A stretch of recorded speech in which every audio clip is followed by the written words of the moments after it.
আমরা তো মনে করি আল্লাহর উপরে তাওয়াক্কুল করব, আমি চলে যাচ্ছি, ছেলে ফেলে আল্লাহ দেখবে, আমি চাকরি বাকরি করছি না, আল্লাহ ভরসা। এরকম তাওয়াক্কুল আছে নাকি আমাদের দেশে? আছে। আর এই তাওয়াক্কুলের জন্য দায়ী হুজুরেরা আমরা। কারণ আমরা যত ওয়াজ করি সব পীর বুজুর্গদের গল্প, ঠিক না?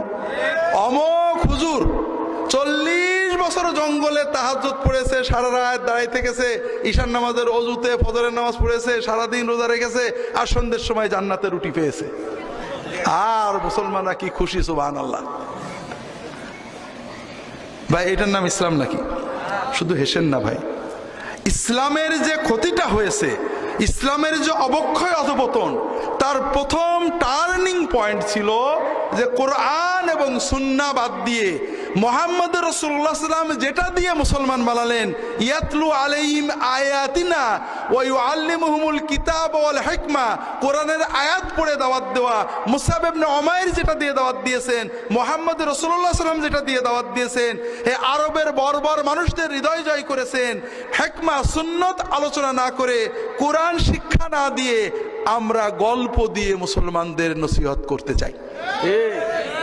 হাজরিন, এই গল্পগুলো আমরা কোনো ওলি আল্লাহদের বিরুদ্ধে বলছি না, ভুল বুঝেন না। ভুল বোঝা অথবা ভুল না বুঝেও অপব্যাখ্যা করা এটা আমাদের অভ্যাস।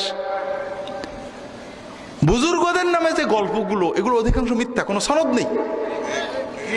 আর আল্লাহ কোরআনে মুহাম্মদ সাল্লাল্লাহু আলাইহি ওয়াসাল্লাম এবং সাহাবীদেরকে মডেল বানিয়েছেন, পরের বুজুর্গদের মডেল বানাননি।